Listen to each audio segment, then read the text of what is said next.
tema da minha palavra para esse domingo é a graça de Deus. Repita, a graça de Deus. Não, mas fala assim com jeito de graça, né? Bem bonito, diga a graça de Deus. Sinta essa palavra encher a sua boca, diga a graça de Deus.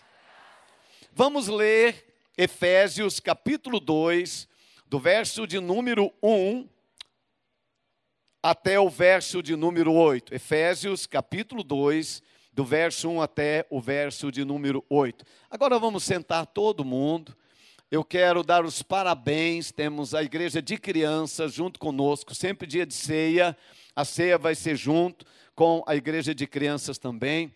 Parabéns aos pais que estão com seus filhinhos, né, no seu colo, né, nós vimos tanto resultado, eles estão sendo ensinados na igreja de crianças a aprenderem, a se comportarem na casa de Deus. Então agora eu quero pedir a todos vocês, gostaria que ninguém andasse nesse momento da ministração da palavra de Deus, também que ninguém conversasse, tá ok? Muito obrigado. Efésios capítulo 2, verso de número 1 em diante até o 8, diz assim: E vos vivificou, estando vós mortos nos vossos delitos e pecados, nos quais outrora andaste, segundo o curso deste mundo, segundo o príncipe das potestades do ar, do espírito que agora opera nos filhos da desobediência, entre os quais todos nós também andávamos nos desejos da nossa carne, fazendo a vontade da carne e dos pensamentos, e éramos por natureza filhos da ira,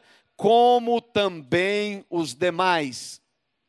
Mas Deus, sendo rico em misericórdia pelo seu muito amor com que nos amou, estando nós ainda mortos em nossos delitos, nos vivificou juntamente com Ele, pela graça sois salvos, e nos ressuscitou juntamente com Ele, e nos fez sentar nas regiões celestiais em Cristo Jesus, para mostrar no século vindouro a suprema riqueza da sua graça, pela sua bondade para conosco em Cristo Jesus. Porque pela graça, diga graça, pela graça sois salvos por meio da fé, e isto não vem de vós, é dom de Deus. Queria convidar você, que já é salvo em Jesus Cristo, para repetir esse versículo da melhor maneira que você puder. Por favor, leiam todos juntos.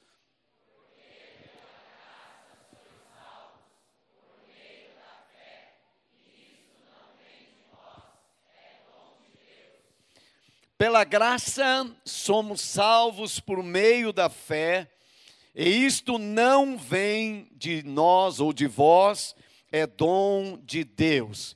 Queridos, nesse texto eu quero ressaltar duas palavras que Paulo fala. Primeiro ele fala sobre misericórdia, e depois ele fala sobre graça. Eu gostaria de começar esta palavra fazendo uma distinção entre misericórdia e também graça. No verso 4, Paulo está falando desta misericórdia. Agora, misericórdia é nós não recebermos o que nós deveríamos receber quando fazemos alguma coisa errada. Misericórdia é não receber o castigo que merecíamos. Misericórdia é não permitir ou não deixar que o passado determine o nosso futuro. Isso é misericórdia. Quando aquilo que aconteceu no nosso passado não irá influir no nosso futuro. Por exemplo, uma pessoa que lá no passado ele foi ladrão, roubou, depois ele veio para a igreja, ele converteu, e agora, né, ele não é chamado na igreja de ladrão. Ô irmão ladrão, a gente não fala assim, a gente só chama ele de irmão. Ou seja, o passado ficou para trás, não influencia em nada do nosso futuro. Misericórdia nos livra de recebermos o castigo que nós merecíamos. Quantos de vocês, juntamente comigo, já fizeram alguma coisa que merecia um castigo bem sério da parte de Deus? Quem já fez alguma coisa? Levanta a sua mãozinha só um instante. Isso é misericórdia. Nós fizemos algo que merecíamos ser castigados e não fomos. Isto é misericórdia, misericórdia. Agora, nosso assunto hoje à noite é sobre graça. Eu estou certo, irmãos, que nós temos o entendimento bem superficial, em muitos casos, em muitos de nós, sobre graça. Nós vivemos num evangelho em que muitas coisas que nós conquistamos e temos, nós achamos que as temos por merecimento próprio. Eu mereço ter aquilo que eu tenho. O fato, eu lembro que muitos anos atrás eu estava falando de Jesus para minha irmã e ela disse assim para mim: parece que vocês, crentes, são os únicos certos da vida. E às vezes nós passamos esta impressão de que nós somos os certinhos, de que nós fazemos tudo correto, e por causa disso que nós vamos morar no céu. Eu vou te falar uma coisa hoje à noite: você não vai morar no céu por aquilo que você faz de certo e nem por aquilo que você faz de errado. Independente do que você faz de certo ou errado, você não vai morar no céu pelas suas obras. A Bíblia diz que nós somos salvos pela graça. Graça, eu quero definir com você, é um componente do caráter de Deus, do caráter divino, demonstrado por Ele através da bondade para com o ser humano pecador que não merece o seu favor. Ou seja, graça é uma parte do caráter de Deus. Graça está ligado à bondade de Deus. Nós somos salvos pela graça, ou seja, pela bondade de Deus. Quando eu penso de graça, eu penso muito no coração materno. Para mim, as mães representam muito esse lado de bondade de Deus. Ou seja, mãe é aquela que está disposta a dar o seu filho, mesmo o que ele não merece. Por exemplo, pensa num bebê chorando 2 horas da manhã, e a mãe tão amorosamente acorda, cuida dele com tanto carinho. Eu te confesso que isso é bondade, porque um bebê que chora 2 horas da manhã não merece ser tratado daquele jeito, mas a mãe vai vem cá, filhinho, e vai amamentar, né? Se não é um coração de mãe, ah, meu Deus, vai dormir, criança, a gente tem que descansar, amanhã tem que acordar cedo, né? Mas a mãe, ela tem essa bondade natural, ela representa, né, esta graça mesmo quando o filho não merece. Essa graça sempre é Deus se movendo em nossa direção, em nosso favor. A graça sempre será experimentada por gente ruim. Graça nunca será experimentada por gente boa. Gente boa não precisa de graça. A graça sempre é um favor para quem não merece. Vou repetir. A graça não é experimentada por gente boa. A graça sempre será experimentada por gente que não merece. Por isso que Paulo diz: aonde abundou o pecado, superabundou a graça. A graça é muitas vezes, aos nossos olhos, um pouco estranha, porque nós somos muito da justiça. Se alguém, né, errou, ele tem que pagar por aquilo que ele fez. A graça é diferente. Graça é sempre apresentada para pessoas em momentos de fraqueza, né? A graça não é eu entrar ou pedir para Deus entrar no meu mundo, mas é Deus me deixar entrar no mundo dele. Em Hebreus capítulo de número 4, verso 16, o escritor de Hebreus, está falando nesse texto que nós temos acesso ao trono da graça, ou seja, a graça não é um elemento da doutrina cristã. A graça está numa pessoa, a graça é uma pessoa, a graça é Jesus. Cheguemos-nos, pois, confiadamente ao trono da graça, para que recebamos misericórdia e achemos graça, a fim de sermos socorridos em momento oportuno. Queridos, a graça, ela não encontra muito sentido no evangelho que nós pregamos e no evangelho que a maioria de nós vivemos nesse tempo.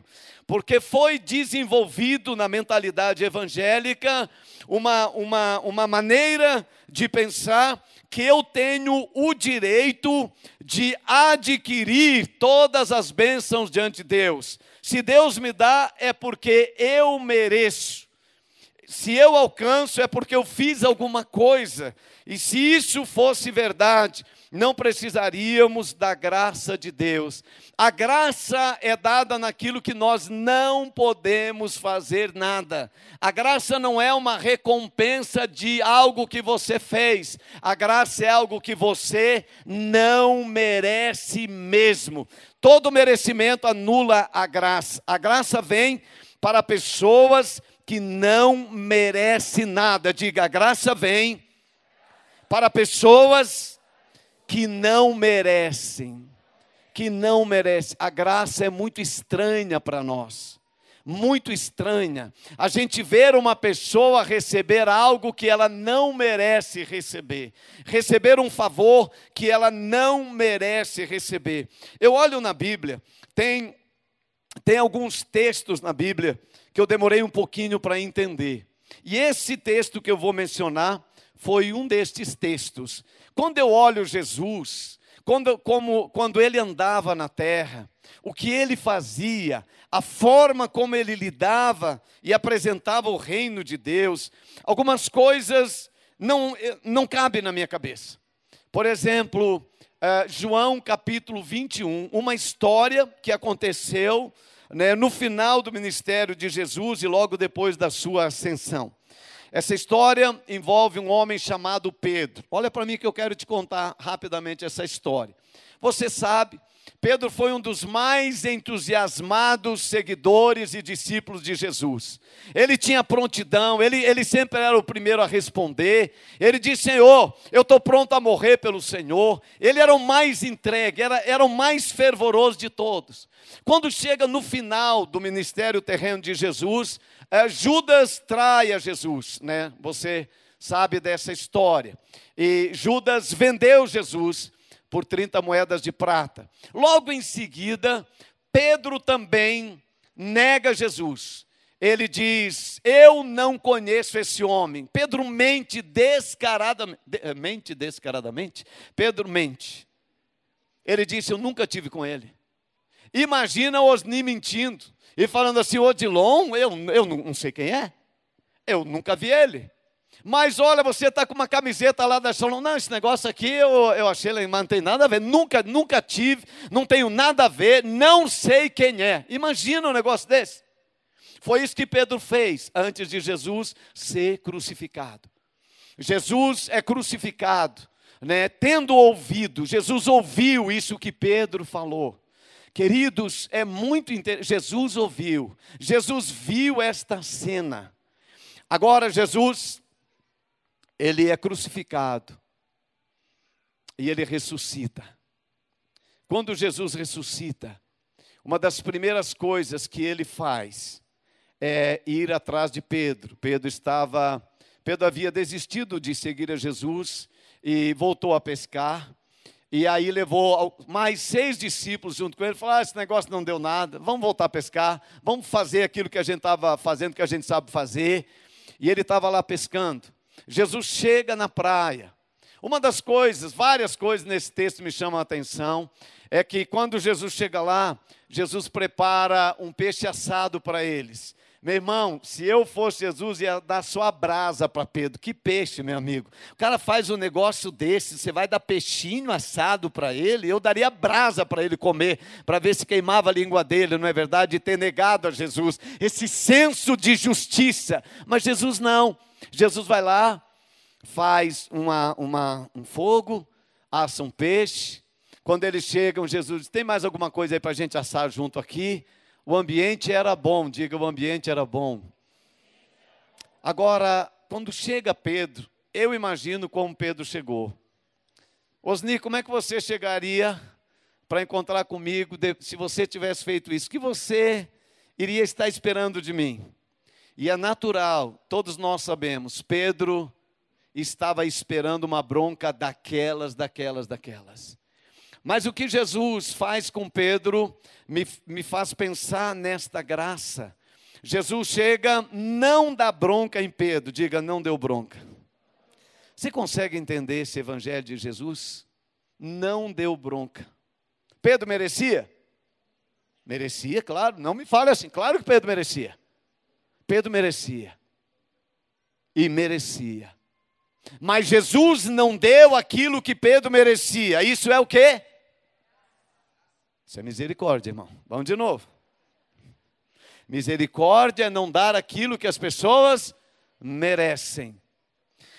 Pedro merecia ser afrontado, confrontado por Jesus, né, falar sobre o erro dele, ser corrigido. Jesus não fez. Isto é misericórdia. Querido, só o fato de não ter sido confrontado por Jesus, só o fato de não ter sido expulso, de ser um discípulo de Jesus, já estaria bom demais. Só isso já estaria bom. Agora vai aparecer a graça nesse texto. Jesus pergunta para Pedro, Pedro, você me ama? Pedro disse, Senhor, tu sabes, eu te amo. Ele disse, tá legal, Pedro, tem uma notícia para você. Eu quero te colocar como líder principal da igreja que está começando. O pastor presidente, na linguagem de alguns. Pastor sênior, o chefe. Pedro, você vai ser chefe. Você entende isso? Eu não entendo. Eu não entendo. Pedro merecia isso? Não merecia. Jamais. Nós não escolhemos líderes de alto nível assim. Os líderes de alto nível são escolhidos porque merecem estar lá. Pedro não merecia. E Jesus disse, Pedro, agora, estamos aí envolvidos ainda nesse clima de MDA jovem, numa linguagem super de jovem. Pedro, você vai ser o cara no meio da igreja agora, Pedro. É com você. Pedro, você vai ser a pessoa mais importante na liderança da igreja agora, Pedro. Você. Isso é graça. Queridos, esta graça nos constrange muitas vezes. Nós não estamos acostumados com ela. Esta graça pode nos ofender. Essa graça pode nos fazer achar que o evangelho não é o evangelho. Jesus disse que no reino de Deus, por causa desta graça, prostitutas e ladrões vão entrar antes de alguns crentes. Isso é chato demais. A gente ralou a vida toda, fez a coisa, pelo menos aos nossos olhos, tudo certinho, estava lá, e Jesus disse que essa turma vai entrar primeiro que a gente. Isso é graça. Ter aquilo que nós não merecemos ter. Eu tenho nesses dias, nesse tempo, conhecido da graça de Deus de uma forma extraordinária. Eu tenho vivido a graça de Deus. Queridos, nesse momento que eu vivo do ministério, provavelmente não era um momento para receber palavras que algumas pessoas têm me trazido, e nisso eu vejo a graça. Sabe, querido, minha casa tem recebido graça, eu tenho vivido um evangelho de graça nesses dias, a igreja tem vivido um evangelho de graça, mas por causa da nossa mentalidade, eu não sei como é que eu vou te falar isso, mas nós achamos, né, que os crentes, eles nunca podem passar dificuldades, eles nunca podem fracassar, né? Eles nunca podem errar, eles nunca podem falhar. Queridos, é no momento em que nós falhamos que nós vamos conhecer a graça de Deus. Pedro conheceu a graça de Deus, não foi no auge quando ele estava andando com Jesus, participando dos milagres de Jesus, ele conheceu a graça de Deus no momento que ele falhou. Agora a Bíblia diz que todos nós, diante de Deus, falhamos. Diga, eu falhei. Mas fala assim, bem falhado mesmo, eu falhei. Todos nós pecamos. E destituídos estamos da graça de Deus. Todos nós. Queridos, Deus não tem um pecado maior, um pecado menor. Pecado é pecado. Você não é melhor do que a pessoa que está lá no bar bebendo agora. Você não é melhor do que ele. Você não é melhor do que os presos lá na Polícia Federal por causa do Lava Jato. Mas nós achamos que somos melhores. Mas não somos.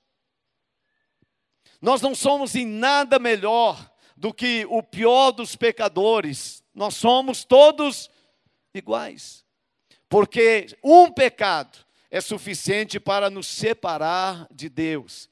Eu estava falando hoje de manhã, nós estamos tão assim com a nossa mentalidade de que crente é aquele que dá tudo certo, né? Que tudo depois que ele converte só vai ser maravilha, ele vai, né?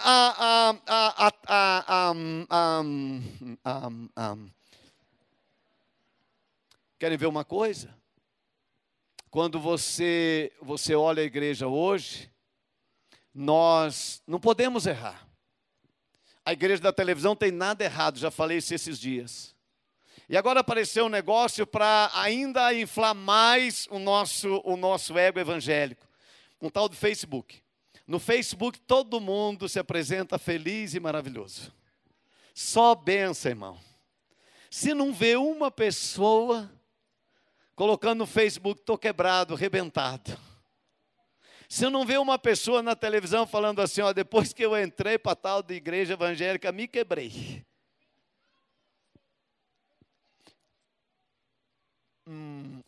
Zaqueu não poderia dar testemunho nas nossas igrejas hoje. Não teria espaço para Zaqueu. Jesus esteve na casa de Zaqueu. Zaqueu era cheio do pila, fazia parte lá do negócio lá de Brasília, estava cheio do dinheiro. Jesus foi na casa dele. Assim que Jesus passou uma noite, outro dia, certamente, Zaqueu foi um dos quebrados, porque ele pagou 4 por 1, ele roubou 1 e pagou 4 vezes mais. Ninguém, não tem caixa financeiro que subsista pagar um negócio desse. Você roubou 1, você dá 4, Zaqueu estava quebrado no dia depois. Aí Zaqueu vai dar testemunho, depois que eu vim para a igreja evangélica só me ralei. Porque eu devia 1 e tive que pagar 4. Estou quebrado. Esse é o evangelho. Mas nós não podemos imaginar uma coisa dessas. Eu lembro de um irmão, há muitos anos atrás, ele era bem de vida. Chegou na nossa igreja e quebrou. O testemunho dele, olha, era horrível de ver. Eu nem queria ver, para não contaminar os outros. Não deixa ninguém ouvir esse testemunho. Eu falei hoje de manhã, eu fiquei maravilhado, né, com o trio das cantoras da Shalom, vocês viram, a Rose, a Cida e a Devani. Mas que fantástico, quero, né, no show dos talentos, tem que estar as 3 lá, porque é demais. Fiquei maravilhado. Mas eu falei hoje de manhã, a Cida é a primeira pessoa que eu batizei aqui no ministério, na igreja, nesse tempo. Uma das primeiras. A Cida converteu, todos esses anos que a Cida está na igreja, eu nunca vi uma pessoa que aconteceu tanta coisa ruim depois que ela converteu. Ela converteu, menos de um ano depois, o pai dela foi assassinado com várias facadas. Eu cheguei lá para ver. ela chorava na volta daquele corpo esfaqueado, ensanguentado, eu estava lá. Menos de um ano e pouco depois, a mãe dela foi atacada por um câncer e morreu. Algum tempo depois, o filho dela foi atingido por uma bala de um policial aqui na Vila São Pedro, ficou 51 dias na UTI e faleceu. Ela só tinha uma filha, 3 meninos, eu acho. A filha com menos de 30 anos, casada, eu fiz o casamento dela, um filhinho de 3 anos, contraiu um câncer e morreu. Eu estava lá. Que evangelho é esse? Pouco tempo depois, o marido adquiriu uma enfermidade grave e morreu. Mas é uma das pessoas na igreja que quando abre a boca, você sabe o que é graça de Deus. Serve a Jesus. Tem uma palavra que move os nossos corações a entender o que é graça de Deus. Eu falei hoje de manhã, na Zilda está aqui, ela é o esposo. Essa mulher é uma mulher que conhece e vive pela graça de Deus. Os 3 filhos foram mortos no mesmo dia. Um jovem assassino furou o sinal, pegou ela e seus filhos, serviam a Deus. E no dia do julgamento, a Zilda estava lá para pedir que o juiz usasse de misericórdia e que a graça de Deus alcançasse esse assassino. E alcançou. A Zilda está ali. Isso é graça de Deus. Se você olha, a Zilda quando ministra, viaja com a Sinorá, quando ela ministra, as pessoas entendem o que é graça de Deus. A graça não é um evangelho que tudo dá certo. A graça é um evangelho que nos ajuda quando tudo dá errado. A graça não é o evangelho para as pessoas que andam certinho. A graça é o evangelho para pessoas que fracassam.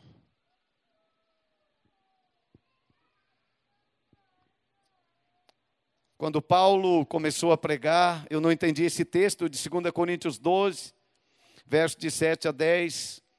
Paulo, um homem de Deus, teve uma experiência gloriosa, mas foi colocado um espinho na carne dele. E nesse sofrimento que Paulo tem, alguns dizem que é por causa da visão que ele perdeu. Mas tem uma palavra que me chama a atenção. Paulo, a minha graça te basta. Porque o meu poder se aperfeiçoa na tua fraqueza. Paulo, a única coisa que você precisa é da minha graça. Algumas pessoas que estão aqui hoje à noite, eu digo a você, que a única coisa que você precisa nesses dias é da graça de Deus. A graça de Deus é um sim quando todos estão dizendo não. Vou repetir. A graça de Deus é um sim quando todos estão dizendo não. Não dá, não merece, você não pode. Quando todos dizem, você é um pecador, você merecia ser condenado, a graça de Deus vem e diz, você está perdoado. Os teus pecados estão perdoados. Tenho uma ilustração que eu queria contar a vocês. Antes de contar, queridos, eu quero dizer algo. Ontem, um irmão me encontrou aqui pelos corredores, não sei aonde. Eu só lembro da palavra dele, não sei exatamente quem foi, tinha muita gente no evento. Essa pessoa apertou minha mão e disse, pastor, estou feliz por vê-lo sorrir. Eu disse, meu amigo, a única coisa que me faz sorrir é a graça de Deus. Não estou sorrindo porque tudo está bem, vocês sabem. Mas eu estou sorrindo porque a graça de Deus me basta. A graça de Deus é suficiente para mim, para minha casa, para esse povo. A graça de Deus me basta. Não preciso nada mais para sorrir do que a graça de Deus. Essa história foi contada por Charles Swindoll. E ele disse que certa vez um pai tinha um filho que ele amava muito. Esse menino tinha 6 anos de idade. Um dia, ele está trabalhando e recebe a notícia de que seu filho foi brutalmente assassinado. A dor toma conta do seu coração, da sua família. Alguns dias depois do sepultamento, os investigadores e policiais descobriram o assassino. Agora, esse homem tem 3 atitudes que ele pode tomar. Primeira, ele pode contratar um matador de aluguel e de uma forma oculta e escondida, vingar a morte do seu filho, matando o assassino. Isso chamamos vingança. Segundo, ele pode esperar que o assassino seja julgado e condenado. Isso chamamos justiça. Mas terceiro, esse pai pode pedir ao juiz a pena mínima para o assassino, e assim que sair da cadeia, fazer para ele uma janta, dizer que ele está perdoado e adotá-lo como filho. Isso é graça. O que Jesus fez por mim e por você foi isso. O que Deus fez por mim e por você é isso. Nós somos condenados pela morte do seu filho Jesus. Mas ele não quis vingar de nós. Ele não quis exercer justiça sobre nós. Ele quis manifestar graça sobre nós. Não nos dar aquilo que nós merecíamos. E muito mais. Ele decidiu nos dar do seu amor e nos convidar para sermos seus filhos. A graça é uma coisa que me apaixona. A graça é uma coisa que envolve meu coração. A graça me faz compreender que só um Deus que ama incondicionalmente pode oferecer esta graça às pessoas.